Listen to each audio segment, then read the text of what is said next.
Hi every one, welcome back. ನೀವು ನೋಡ್ತಾ ಇದ್ದೀರಾ ಸ್ಟೂಡೆಂಟ್ ಸೊಲ್ಯೂಷನ್ ಯೂಟ್ಯೂಬ್ ಚಾನಲ್. ಎಲ್ರಿಗೂ ಕೂಡ ಗುಡ್ ನ್ಯೂಸ್. ರಜೆ ಘೋಷಣೆ ಕೂಡ ಮಾಡಿದ್ದಾರೆ ನಾಳೆ. ನಿಮಗೆ ಗೊತ್ತಿರೋ ಹಾಗೆ ದಿವಂಗತ ಅಂದರೆ ಮನೆ ಮಾಜಿ ಮುಖ್ಯಮಂತ್ರಿಗಳು, ಅದೇ ರೀತಿ ಕೇಂದ್ರ ಸಚಿವರಾಗಿರುವ ಎಸ್.ಎಂ. ಕೃಷ್ಣರವರು ದೈವ ದಿನರಾಗಿದ್ದಾರೆ. ಆ ನಿಟ್ಟಿನಲ್ಲಿ ಸರ್ಕಾರಿ ರಜೆಯನ್ನು ಕೂಡ ಘೋಷಣೆ ಮಾಡಿದ್ದಾರೆ. ಇಂದು ಅವರು ದೈವ ದಿನವಾಗಿದ್ದಾರೆ, ಅಂದರೆ ನಾಳೆ ಸರ್ಕಾರಿ ರಜೆ ಕೂಡ ಘೋಷಣೆ ಮಾಡಿದ್ದಾರೆ. ಯಾವುದೇ ಸರ್ಕಾರಿ ಕಾರ್ಯಕ್ರಮ ನಡೆಸೋಂಗಿಲ್ಲ. ಅದೇ ರೀತಿ ರಾಜ್ಯಾದ್ಯಂತ 3 ದಿನ ಶೋಕಾಚರಣೆ ಮಾಡಿದ್ದಾರೆ, ಶೋಕಾಚರಣೆ ಆದೇಶ ಮಾಡಿದ್ದಾರೆ. ಮತ್ತು ಫ್ಲಾಗನ್ನು ಕೂಡ ಅರ್ಧದಲ್ಲಿ ಆರಿಸಿ ಅವರಿಗೆ ಗೌರವ ಸಲ್ಲಿಸಬೇಕು ಅಂತ ಹೇಳಿ ಆದೇಶ ಮಾಡಿದ್ದಾರೆ.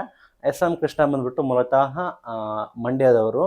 ಸ್ವತಃ ಅವರು ಮೊದಲು ಬೇರೆ ಪಕ್ಷದಿಂದ ಇದ್ದರು, ನಂತರ ಕಾಂಗ್ರೆಸ್ ಪಕ್ಷಕ್ಕೆ ಹೋಗಿ ಅಲ್ಲಿ ಅವರು MP ಆಗಿ 3 ಬಾರಿ ಕೇಂದ್ರ ಸಚಿವರಾಗಿದ್ದರು. ನಂತರ 1999ನಿಂದ 2004ವರೆಗೂ ಮಾನ್ಯ ಮುಖ್ಯಮಂತ್ರಿಗಳು ಆಗಿದ್ದರು ರಾಜ್ಯ ಸರ್ಕಾರ. ಅವರ ಮೇನ್ ಅವ್ರದ್ದು ಬಂದ್ಬಿಟ್ಟು ಅಜಾತಶತ್ರು ಅನ್ಬೋದು.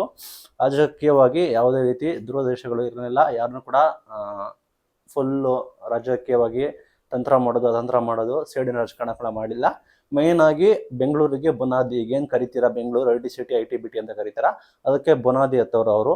ಆಗಿನ ಕಾಲದಲ್ಲೇ IT BTಯನ್ನು ಕೂಡ ಇಂಪ್ರೂವ್ ಮಾಡೋಕ್ಕೋಸ್ಕರ ಸ್ವತಃ ಅವರೇ ಕಂಪ್ಯೂಟರ್ ಯತ್ನ ಮಾಡಿಕೊಂಡು ಕಂಪ್ಯೂಟರ್ಗಳನ್ನೆಲ್ಲ ತೆರಿಬೇಕು ಅಂತ ಹೇಳಿ ಅದನ್ನು ಮಾಡಿಕೊಂಡು IT BT ಅವ್ರನ್ನೆಲ್ಲ ಸೆಳೆದಾಡಿಕೊಂಡು ಮೊದಲು ಬಿಸಿ ಊಟ ಯೋಜನೆ ಕೂಡ ಶುರು ಮಾಡಿದ್ದವರು ಎಸ್.ಎಂ. ಕೃಷ್ಣರವರು. ಅವರು ದೈವದಿನರಾಗಿದ್ದಾರೆ. ವಯಸ್ಸಹಜ ಕಾಯಿಲೆ ಇತ್ತು, ಆದರೆ ಅವರು ಹುಷಾರಾಗಿ ಬಂದಿದ್ದರು. ಹಾರ್ಟ್ ಅಟ್ಯಾಕ್ ಆಗಿ ಅವರು ಮರಣ ಹೊಂದಿದ್ದಾರೆ, ದೈವ ದಿನಗಳಾಗಿದ್ದಾರೆ ಅನ್ಬೋದು. ಇದಕ್ಕೋಸ್ಕರ ನಾಳೆ ರಾಜ್ಯದಂತಹ ಎಲ್ಲ ಸರ್ಕಾರಿ ಅದೇ ರೀತಿ ಖಾಸಗಿ ಶಾಲೆಗಳಲ್ಲಿ ಕೂಡ ರಜೆ ಘೋಷಣೆ ಮಾಡಿದ್ದಾರೆ. ಈ ಹಿಂದೆ ಬರೀ ಸರ್ಕಾರಿ ಶಾಲೆಗಳಲ್ಲಿ ಮಾತ್ರ ಅಂತ ಇದ್ರು, ಇಲ್ಲ ಖಾಸಗಿ ಕಾಲೇಜುಗಳಲ್ಲಿ ಕೂಡ ರಜೆ ಘೋಷಣೆ ಮಾಡಿ ಆದೇಶ ಹೊರಡಿಸಿದ್ದಾರೆ. ಸರ್ಕಾರಿ ಅದೇ ರೀತಿ ಖಾಸಗಿ ಎಲ್ಲ ವಲಯದಲ್ಲೂ ಕೂಡ ರಜೆ ಇರುತ್ತೆ. ಇದು ಇವತ್ತಿನ ಮಾಹಿತಿ. ಇದೇ ರೀತಿ ವಿಡಿಯೋ ಆಗಿ ನಮ್ಮನ್ನು ಫಾಲೋ ಮಾಡಿ. ಇದು ಇವತ್ತಿನ video. Thank you for watching.